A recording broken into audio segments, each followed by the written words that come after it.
பிதா சுதன் பரிசுத்த ஆவியின் பேராலே ஆமேன். ஆண்டவர் உங்களோடு இருப்பாராக, உம் ஆன்மாவோடும் இருப்பாராக. மீகா தீர்க்கதரிசி புத்தகத்தில் இருந்து வாசகம். அதிகாரம் 7, இறை வார்த்தை 19.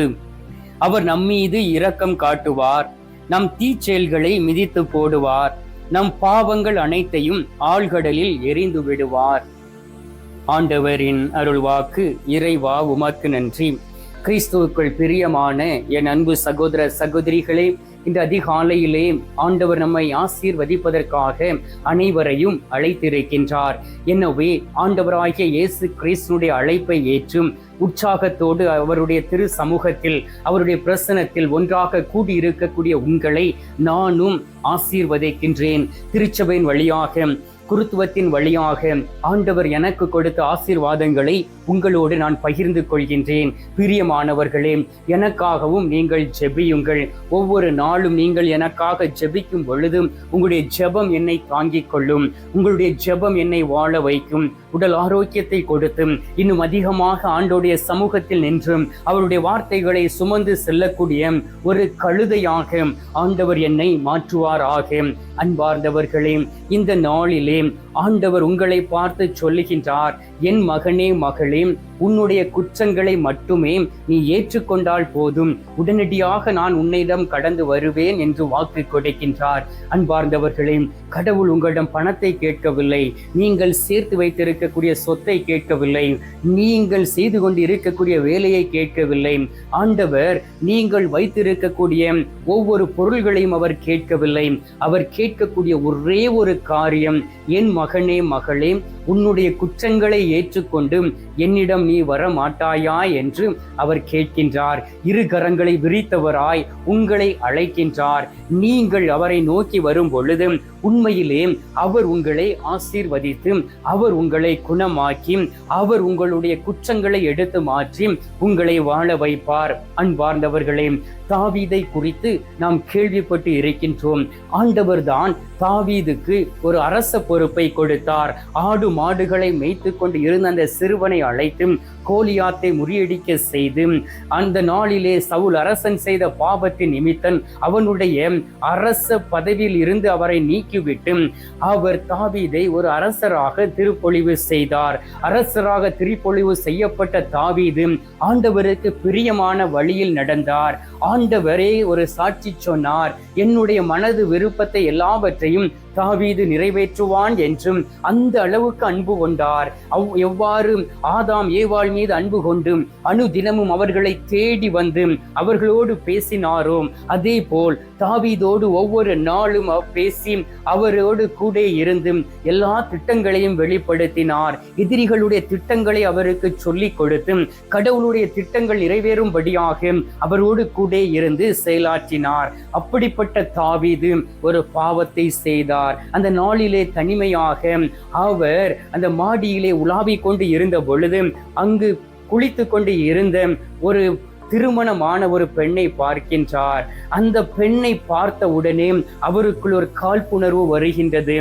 அந்த பெண்ணிடம் தன்னுடைய மனதை அவர் பறிகொடுக்கின்றார். தன்னிடம் இருக்கக்கூடிய அதிகாரத்தை கொண்டு அவளை சொந்தமாக்கியும் கொள்கின்றார். இது ஆண்டவருடைய பார்வையிலே ஒரு அருவருப்பாக இருந்தது. அந்த அருவருப்பான காரியத்தை செய்தபடியினால் ஆண்டவர் அவரோடு பேசினார். நாத்தான் என்கின்ற தீர்க்கதரிசியின் வழியாக அவரோடு கூட இருந்த கடவுள் அவரை விட்டு விலகி சென்று நாத்தான் என்கின்ற தீர்க்கதரிசியின் வழியாக பேசினார். பாருங்கள், யாரெல்லாம் தவறு செய்கிறார்களோ உடனடியாக கடவுளுடைய ஆவி அந்த மனிதனை விட்டு வெளியிலே வந்து விடுகின்றது. ஆனால் கடவுள் அவரை மீண்டும் தன்வயப்படுத்திக் கொள்ள யார் வழியாக பேசுவார்? உங்களுடைய வாழ்க்கையிலும் அப்படிப்பட்ட ஒரு அனுபவம் இருக்கலாம்.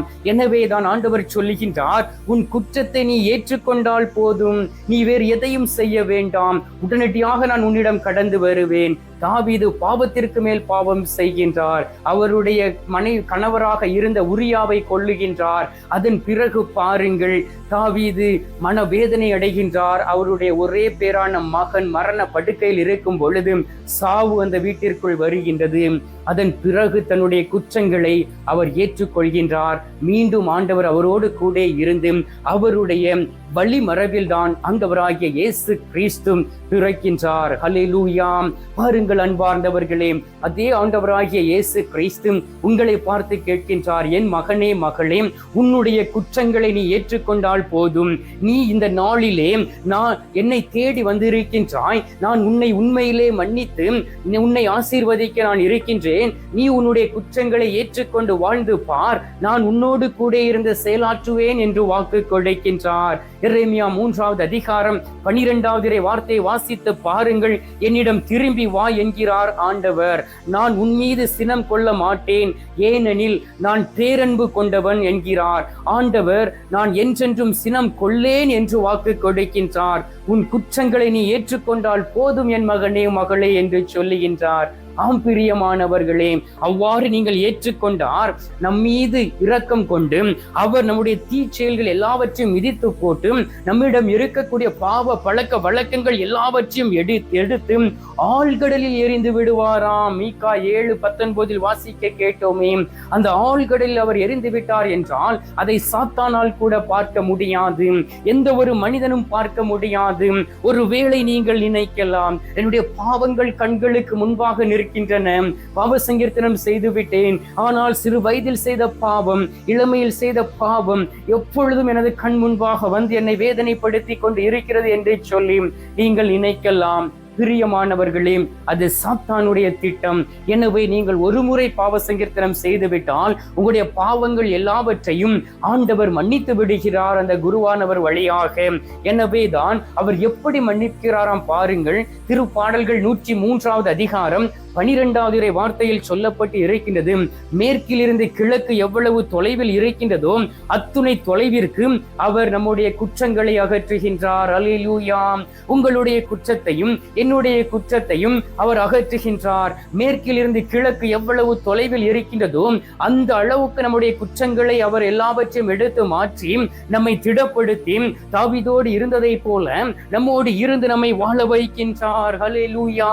எனவே நாம் இந்த உலகத்தில் வாழ வேண்டுமே என்றால் இயேசு நமக்கு தேவை, நற்கருணை நாதர் நமக்கு தேவை. ஆண்டவராகிய இயேசு கிறிஸ்து நம்மோடு கூட இருக்கும் பொழுது இந்த உலகத்தையே வெற்றி கொள்ள முடியும். ஏனென்றால் இந்த உலகத்தை வென்ற மாவீரர் நம் ஆண்டவராகிய இயேசு கிறிஸ்து. அவர் ராஜாதி ராஜாவாக சர்வ வல்லமை படைத்த தெய்வமாக அவர் வரும் பொழுது நாமும் அவரோடு ஆட்சி செய்ய முடியும். வாசித்து பாருங்கள். எசையா தீர்க்கதரிசி புத்தகம் 54வது அதிகாரம் 7வது வார்த்தையிலே, நொடி பொழுதே நான் உன்னை கைவிட்டேன், ஆயினும் பேரிரக்கத்தால் உன்னை மீண்டும் ஏற்றுக்கொள்வேன் என்று வாக்கு கொடுத்திருக்கின்றார். ஆண்டவராகிய கடவுள் உங்களை நொடி பொழுதில் கைவிட்டு இருக்கலாம். எவ்வாறு தாவீதிடம் இருந்து சிறிது அவர் வெளியிலே வந்தாரோ அவருடைய பாவத்தின் நிமித்தம், அதே போல் உங்களுடைய பாவத்தின் நிமித்தம் அவர் உங்களை விட்டு வெளியிலே வந்து உங்களுக்காக காத்து கொண்டு இருக்கின்றார். ஆனால் நீங்கள் இயேசுவே என்னை மன்னியும் என்று சொல்லி கேளுங்கள். அவருடைய பேர் இரக்கத்தினால் மீண்டும் உங்களை ஏற்றுக்கொண்டு உங்களை நிறைவாக வாழ வைப்பார். அதுதான் நம் ஆண்டவராகிய இயேசு கிறிஸ்து. நம்மோடு வாழ்ந்து கொண்டு இருக்கக்கூடிய உயிர்த்தெழுந்த தெய்வம் இன்றும் நம்மோடு கூட இருந்து ஆசீர்வதிக்கின்றார். தந்தையின் வலப்புறத்தில் அமர்ந்து நமக்காக பரிந்து பேசிக் கொண்டு இருக்கின்றார். அன்பார்ந்தவர்களே, இந்த நாள் ஆண்டவர் உங்களுக்கு கொடுக்கப்பட்டிருக்கக்கூடிய நாள். இந்த நாளிலே உங்களுடைய குற்றங்களை நீங்கள் ஏற்றுக்கொண்டு அவரிடம் திரும்பி வாருங்கள். உண்மையிலே நம்முடைய குற்றங்களை நாம் ஏற்று இருக்கிறோமா என்கின்ற கேள்வியோடு நற்கருணை நாதர் மீது கண்களை பதிய வையுங்கள். இப்பொழுது நான் உங்களுக்காக உங்களுடைய ஆசீர்வாதத்திற்காக ஜெபிக்கும் பொழுது, உங்களுக்கு பாவ மன்னிப்பை தருவதற்காக ஜெபிக்கும் பொழுது மனதுருகி நீங்கள் ஆண்டவராகிய இயேசு கிறிஸ்துவிடம் மன்றாடுங்கள். அவர் உங்களோடு கடந்து வந்து உங்களை ஆசீர்வதித்து உங்களை பலப்படுத்தி உயர்த்துவார். எங்கள் பரலோக தந்தையே, இயேசு கிறிஸ்துவே, தூயனல் ஆவியே, தகப்பனே, இந்த அருமையான காலை பொழுதிற்காக உமக்கு நன்றி சொல்லி உம்மை துதிக்கிறேன் அப்பா. இந்த காலை பொழுதிலே நீர் எங்களை ஆசீர்வதித்து எங்களை பலப்படுத்தி எங்களை மன்னிப்பதற்காக எங்களை தேடி வந்திருப்பதற்காக உம்மை ஆராதிக்கிறோம் ஆண்டவரே. கடந்த நாட்களிலெல்லாம் எங்களை கண்மணி போல் பாதுகாத்தீரே. ஒவ்வொரு நாளும் தகப்பனே எங்களை வாழ வைத்துக் கொண்டு இருக்கின்றீரே. அதற்காக உமக்கு ஸ்தோத்திரம் சுவாமி. தகப்பனே, நாங்கள் தான் உம்மை விட்டு பிரிந்து சென்றிருக்கின்றோம். பாவத்தின் நிமித்தம் எங்களுடைய குற்றங்கள் பாவங்களை ஏற்றுக்கொள்ளாதபடி எங்களுடைய சொந்த இச்சையின்படி நாங்கள் நடந்து இருந்து ஆண்டவரே உம்மை நாங்கள் மறந்து போய் இந்த உலகத்திற்கு பின்பாக சென்று நெடுந்தூரம் சென்று விட்டோம் அப்பா. இந்த நேரத்திலே மனதுருகி ஆண்டவரே எங்களுடைய குற்றங்களை உணர்ந்து உம்மை தேடி வந்திருக்கின்றோம். நீர் வாக்கு கொடுத்திருக்கின்றே விண்ணகத்தில் இருந்து மண்ணகம் எவ்வளவு தொலைவில் இருக்கின்றதோ, மேற்கில் இருந்து கிழக்கு எவ்வளவு தொலைவில் இருக்கின்றதோ அத்தனை தொலைவிற்கு நான் உன்னுடைய குற்றங்களை எல்லாம் எடுத்து மாற்றுவேன். உன்னுடைய குற்றங்கள் எல்லாவற்றையும் எடுத்து உன்னுடைய பாவங்கள் அனைத்தையும் எடுத்து ஆழ்கடலில் எரிந்து விடுவேன் என்று வாக்கு கொடுத்தவரே, இந்த நாளிலே எங்களுடைய குற்றங்களை எல்லாம் எடுத்து மாற்றி ஆழ்கடலிலே எங்களுடைய பாவங்களை நீர் எரிந்து விட்டதற்காக உமக்கு நன்றி சொல்லி உம்மை துதிக்கிறேன் அப்பா. ஆண்டவராகிய இயேசு கிறிஸ்துவே, நீர் வாக்கு கொடுத்திருக்கின்றீரே, என்னிடம் திரும்பி வா என்கிறார் ஆண்டவர். நான் உன் மீது சினம் கொள்ள மாட்டேன் என்று. ஆம் தகப்பனே, உமது பிள்ளைகளாகிய எங்கள் மீது நீர் சினம் கொள்ளாத தெய்வம், எங்களை மன்னிக்கக்கூடிய தெய்வம், எங்களுடைய குற்றங்களை நாங்கள் ஏற்றுக்கொள்ளக்கூடிய வேளையிலே எங்களை திருத்தக்கூடிய தெய்வமாக இருக்கின்றீர். இதோ ஆயிரக்கணக்கான மக்கள் உம்மை தேடி வந்திருக்கிறார்கள். இந்த கத்தோலிக்க காணொளியின் வழியாக அவர்கள் ஒவ்வொருவரையும் ஆசீர்வதிப்பீராக. உமது கல்வாரி ரத்தம், உமது பரிசுத்த ரத்தம் அவர்கள் மீது ஊற்றப்படுவதாக. மாசு மறுவற்ற ரத்தம் அவர்களை கழுவுவதாக. உமது பேர் இரக்கத்தினால் அவர்களை ஏற்றுக்கொண்டு அவர்களை வாழ வைத்திட வேண்டுமாய் நோக்கி செபிக்கிறேன் அப்பா. என் ஆண்டவரை பார்க்க முடியவில்லையே, இருளில் வாழ்வதை போல் இருக்கிறதே என்கின்ற எண்ணத்தோடு இருக்கலாம். இருளின் அதிகாரங்களை எடுத்து மாற்றி நோய் நொடிகளிலிருந்து விடுதலை கொடுத்து விண்ணப்பங்களுக்கு பதில் கொடுத்து இந்த நாளிலே வாழ வைத்திட வேண்டுமாய் நோக்கி செபிக்கிறேன் அப்பா. ஏனென்றால் எல்லோருமே தன்னுடைய குற்றங்களை அறிக்கையிட்டு இந்த நேரத்திலே ஜெபித்து கொண்டு இருக்கிறார்களே, அவர்களுடைய ஜெபம் இந்த நேரத்திலே கேட்கப்படுவதாக. அவர்களுடைய ஜெபம் தூபத்தை போல் உமது திரு சமூகத்தில் கடந்து வருவதாக. பிள்ளைகள் ஒவ்வொருவரையும் ஆசீர்வதியும், பலப்படுத்தும், திடப்படுத்தும், எல்லோரையும் ஏற்றுக்கொள்ளும். இந்த நேரத்திலே நீர் எங்களுடைய ஜெபத்தை கேட்டிருப்பதற்காக உமக்கு நன்றி. ஜெபத்தை கேட்டு பதில் தந்திருப்பதற்காக உமக்கு ஸ்தோத்திரம், ஸ்தோத்திரம், ஸ்தோத்திரம். மீட்பெரும் இரட்சகருமான இயேசுவின் திருக்கரத்தில் ஒப்புக் கொடுத்து எங்கள் தாய் கன்னி மரியாள் வழியாக ஜெபிக்கின்றோம். அன்பு தந்தையே, ஆமென். பரலோகத்தில் இருக்கிற எங்கள் பிதாவே, உம்முடைய நாமம் அர்ச்சிக்கப்படுவதாக. உமது ராஜ்யம் அருக, உமது சித்தம் பரலோகத்தில் செய்யப்படுவது போல பூலோகத்திலும் செய்யப்படுவதாக. எங்கள் அனுதின உணவை எங்களுக்கென்று அளித்தருளும். எங்களுக்கு தீமை செய்கிறவர்களை நாங்கள் பொறுப்பது போல எங்கள் பாவங்களை பொறுத்தருளும். எங்களை சோதனை விளைவிடாதையும் தீமையில் இருந்து எங்களை ரட்சித்தருளும். ஆமீன். அருள் நிறைந்த மரியே வாழ்க, கர்த்தருடனே பெண்களுக்குள் ஆசீர்வதிக்கப்பட்டவள் நீரே. உம்முடைய திரு வயிற்றின் கனியாகிய இயேசுவும் ஆசீர்வதிக்கப்பட்டவரே. அச்சிஷ்ட மரியே, சர்வேஸ்வருடைய மாதாவே, பாவிகளா இருக்கிற எங்களுக்காக இப்பொழுதும் எங்கள் மரண நேரத்திலும் வேண்டிக் கொள்ளும். ஆமீன். பிதாவுக்கும் சுதனுக்கும் பரிசுத்த ஆவிக்கும் மகிமை உண்டாவதாக. ஆதியில் இருந்தது போல இப்பொழுதும் எப்பொழுதும் என்றென்றும் இருப்பதாக. ஆமீன். அன்பார்ந்தவர்களே, நற்கருணை நாதர் தரும் ஆசீர்வாதத்தை பெற்றுக் கொள்வோம். எல்லாம் அல்ல இறைவன், பிதா, சுதன், பரிசுத்த ஆவி உங்களை ஆசீர்வதிப்பாராக. ஆமீன்.